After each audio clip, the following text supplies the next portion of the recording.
Conor McGregor is keyed up at the latest Anthony Joshua fight, calling out influencers. And Israel Adesanya and his coach Eugene Behrman and their thoughts on his next opponent after Sean Strickland. All of this today on Matter of Fact MMA. Let's get into it. So we're going to start out with Conor McGregor goes to the Anthony Joshua fight over the weekend. Why? I'm not really sure. I don't really know. I mean, other than it was the biggest boxing event over the weekend, it's tremendous publicity for Conor McGregor and for his brand. So, of course, he gonna fly to wherever Anthony Joshua fight at, wherever that arena is, I should say, and he's gonna be there front and center. So, let's get into it. So he shows up there. He's obviously keyed up. He shows up on a bus. Almost looked like a party bus, but I'm sure it just wasn't your. If it was, it wasn't your regular run-of-the-mill party bus. This is a millionaire, 100 million up millionaires party bus. But he pulls up. He's got like a fleet. Is the only way I can describe it. He has a fleet, a bushel, a plethora of ladies getting off the bus. And then Conor McGregor's getting off after with that keyed up look in his eye, that wild Irishman, Senor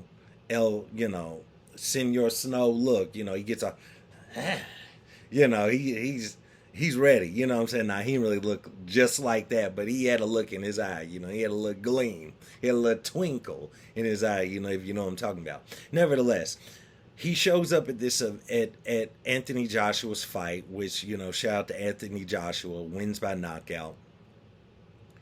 And they of course they put a microphone and a camera in Conor McGregor's face, and he's like whatever. And so he goes along with his surroundings where he's at, and he calls out KSI. Yeah, I said it. Conor McGregor calls out KSI to a boxing match, and then said we could even do it bare knuckle if you want to. Because it's Conor, bro. He's I don't even know, it's probably more than 100. By this point he's 200. I don't know what he is, 200, 300 million up, who knows? But he's at least 100 million up in the game. He's not worried about nothing. You know what I'm saying? So he shows up. He's got a bus full of women. I don't know where. I haven't made enough money in my life to know where you go get a bus full of women, but he purchased a bus full of women. He shows up, he's keyed up, and he's calling out KSI. He could care less. He's ready to box him. He's ready to fight him in BKFC, bare knuckle fight. He doesn't care. He's Conor. He doesn't care. I'm not a fan of the man, but bro, at times you're like, look at the way this guy's living. This is wild, man. This is like wow, bro. So, very interesting, man. So in one of these interviews that he did at the Anthony Joshua fight, he's talking about like they're asking him who he's going to fight next. He automatically answers he's going to fight Chandler. They're like, you're really going to fight Michael Chandler? Because he's been obviously clearly he's been against it. He says, yeah, I have to. That was very key right there. What that tells me is, technically he doesn't really have to do anything because he's Conor McGregor. But that tells me that there's been some sort of negotiations going on between him and the UFC to where they're basically like, yo, dude, like, Conor, bro, we done made a whole show about this. Michael Chandler's calling us every day, tearing up on the phone. He crying, like, bro, you got to do this fight. So the way that I take it is, while there's probably other fights that they want probably Conor McGregor to do, and there's other fights that he obviously wants to do now, it looks like, the sticking point is you're going to at least have to fight Michael Chandler first. Or so it's being put out there like that. Because it's clear to me that he obviously does not want to fight Michael Chandler. So if he's saying that I have to fight him, that kind of tells me that the UFC is not willing to sign off on giving him another opponent just yet. Unless Michael Chandler, which he could, fumbles this bag somehow. So it's looking like that probably in December or January, we're going to get the return of Conor. against Michael Chandler. But he actually said himself he has to fight Michael Chandler. He said after he beats Michael Chandler, he wants Justin Gaethje for the BMF championship. And then after he beats Justin Gaethje, he wants to get the trilogy fight with Nate Diaz. Because, of course, by that point, Nate Diaz, I think he's pretty much free now to come back. But, sometime in 2024, we could definitely see the return of Nate Diaz back in the UFC. And I would think if he's coming back, he's only coming back to fight either Conor or Dustin Poirier 170. So we'll see how that plays out. But that's what Conor laid out. And I'm like, bruh, very interesting if it happens. I will say Conor is looking smaller in the sense he's not as jacked as he was when he was making that movie. So, he might be completely, allegedly, off the sauce, you know what I'm saying? To where, he might be off the juice, you know what I'm saying? To where, he could go in there and fight, maybe pass a USADA test, maybe. I don't know. But with that being said, he definitely don't look like he's off them party favors, if you dig what I'm saying. He definitely ain't off them party favors yet. So he's going to have to kick that habit, so to speak, to be able to get back in there. But nevertheless, that's what he's saying. We'll see how that happens. Can you just imagine? I don't see this happening. But in a world, can you imagine if Conor does go out there, sleeps Michael Chandler because Michael Chandler gets reckless and doesn't want to wrestle like everyone's been screaming at Michael Chandler for like his last 4 fights? Just wrestle, bro. Gosh, like why you keep trying to strike? Just wrestle. But can you imagine a world where Conor McGregor goes out there and sleeps Michael Chandler because Michael Chandler tries to strike and doesn't want to wrestle? Then turns around and miraculously goes out there and sleeps Justin Gaethje because maybe Justin, given his party favors and the way Conor's always in the media and how he looks and all his shenanigans he has going on with run-ins with the law and everything, what if Justin Gaethje takes him lightly, makes one mistake while they're standing and Conor sleeps him, and then he actually gets the BMF belt and then goes in there in a match against Nate Diaz? And let's just say, I would still favor, unless Conor's going to look like old Conor, I would still favor Nate Diaz to win the trilogy fight against Conor. But it's definitely out of fighting Michael Chandler, fighting Justin Gaethje, I couldn't remember his name for a second, and fighting Nate Diaz. Out of all 3 of those guys, the only one I really see Conor really being able to beat at his current state, current form, is Nate. And that's no disrespect to Nate, but Nate just, Chandler's still actively in there, you know what I'm saying? Justin Gaethje just beat Dustin Poirier, who just defeated Conor McGregor back-to-back, 2 times in a row. So it's like, but can you imagine if he does go out there, if he was able to beat all 3 of those guys? Like, what a comeback without getting a UFC title. Like, you know what I'm saying? Like, what a miraculous, amazing comeback in 3 action-packed fights. Huge fights that make money, that do major numbers. That would be crazy. I don't see it happening, but that would be crazy. You'd have to take your hat off, tip your hat to El Senor Snow, Conor McGregor, you know what I'm saying? Anyway, let's move on. The last little news bit we're going to get into right now. So, at the end of last week, I'm not sure when this interview went on, but I believe it was at the end of last week, it was, or early last week. It was an interview between, I believe it was Submission Radio, interviewing Eugene Behrman, which is Israel Adesanya's coach. And I just found this to be interesting. The whole Dricus situation comes up.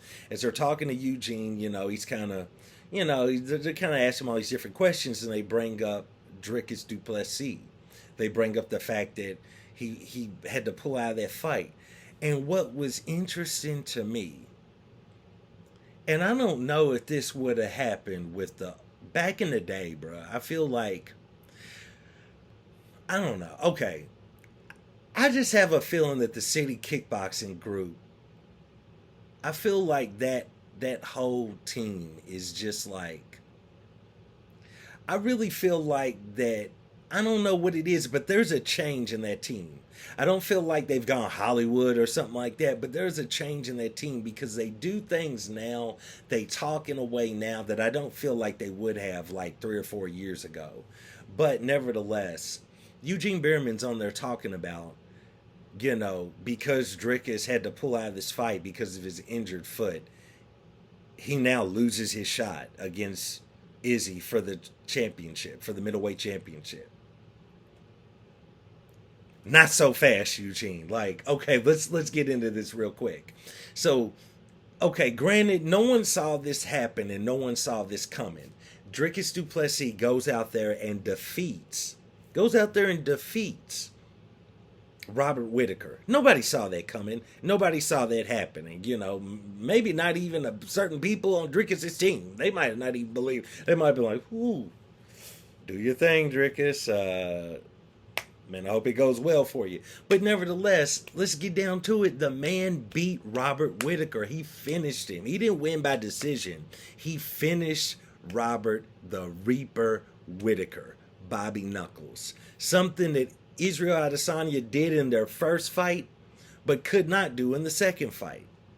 So, bro, Robert Whitaker was at the top of the division. Robert Whitaker, if the champion wasn't Israel Adesanya, he was going to get a title shot. Before the Dricus fight, before Izzy lost to Alex Pereira, before Izzy beat Alex Pereira, Robert Whitaker was getting the next middleweight title shot. If Pereira would have went out there and beat Adesanya in their rematch in the UFC, bro, Robert Whitaker would have been fighting for the championship. But Dricus du Plessis goes out there and he finishes Robert Whitaker. It is what it is, bro. TKO, KO. He finished him. One of the O's, he finished the man. You know what I'm saying? So it's like, but all of a sudden that don't mean anything just because y'all wanted him to do a turnaround of like 6 to 7 weeks to go in there and fight possibly the greatest middleweight fighter of all time, Israel Adesanya. So all of a sudden, because he's got an injured foot from the Whitaker fight, possibly even before the Whitaker fight, who knows when he got injured, and he won't turn around. It's already a tall task to have him turn around, fly to Sydney to face Israel Adesanya, not some random middleweight, the new age middleweight GOAT, the old age being Anderson Silva, but the new age middleweight GOAT. Possibly will go down in history as the greatest middleweight fighter of all time in the UFC. Y'all want Dricus du Plessis to go in there and fight him on like 5, 6, 7 weeks notice, fly to Sydney to face the man, right? That's already a tall task. It's not a full training camp. Also, he's got an injured foot. And then, Izzy kind of chimed in on it on his channel. And it's like, bro, okay, so yeah, they're like, well, Izzy's had multiple injuries and a knee injury and this injury and that injury. And his whole finger fell off and his elbow blew up and then broke in half. And, they're saying all this stuff. Yeah, okay. We all know, bro, if you've been watching the sport long enough, pretty much every one of these fighters goes into a fight with some sort of an injury, some sort of an ailment, some sort of a sickness, whatever, bro. It is what it is. It's a hard game. It's a hard life being an MMA fighter. So we all know that, but y'all can't use that against this man. It was already a tall task to step in there with y'all, City Kickboxing, Israel Adesanya, Eugene Behrman. It was already a tall task to go in there and step in the ring with you all. Already on 6 weeks' notice. People be trying to make Eugene the GOAT coach. I don't believe that. But granted, it's him. It's Israel. He's got affiliation with another team, but we got Alexander Volkanovski. We're talking about Carlos Alberg. You know what I'm saying? We're talking about Dan the Hangman Hooker. You know what I'm saying? This whole team. You want this man to go in there on like 6 weeks notice, 5 weeks notice. I don't know what the notice was, but it was short. After he just defeated Robert Whitaker and fight you in Sydney. He's got a foot injury and all of a sudden he's the B. He's soft. He's not down. He's not serious about his career. He's not this. He's not that. All because he had an injury. And you're like, well, we always have injuries. Yeah, but bro, this is his shot. Let's keep it real. No one picked him to beat Robert Whitaker. This is his chance. He happens to have a verbal dispute, a sparring match with Israel Adesanya. You know, behind him, he's got the whole South African deal. This is a huge fight. And he beat Robert Whitaker. He's not just going to go in there on a whim if he can avoid it on 6 weeks' notice and face Adesanya in Sydney. But here's the craziest part about all this. He was going to do exactly what I just said.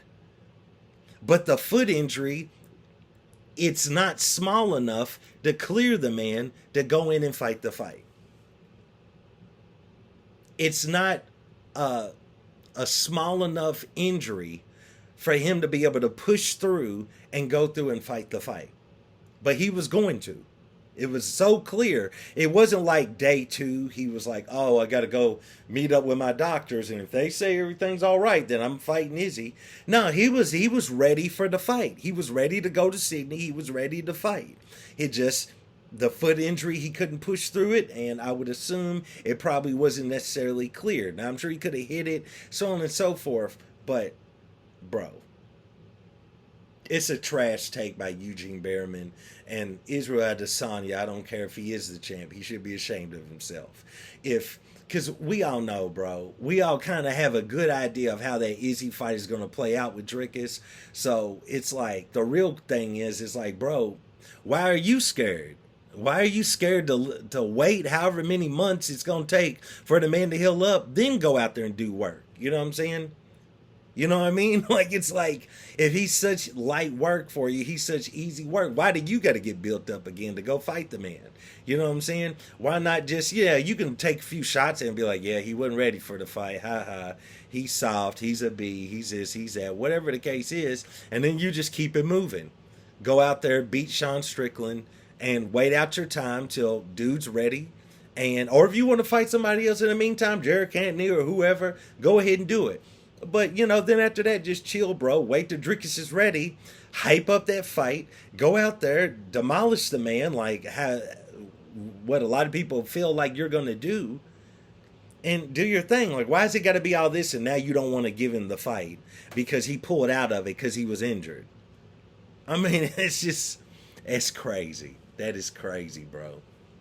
I just don't feel like the city kickboxing crew from 3 or 4 years ago, 5 years ago would have been like that. Like, the way, they're such an interesting, weird kind of crew now. And I don't feel like they've gone Hollywood. I think they still are rooted and grounded to a certain extent, but there's just something weird going on over there. Because Eugene is just like, you know, he's for sure. Like, I'm not giving him, he doesn't deserve the shot now. We're going to move on. Then, last thing, y'all. Last thing, matter of fact, MMA folk, the last thing. Izzy and Eugene are like, maybe we'll fight Hamzat. You know, maybe we'll fight Chimaev instead.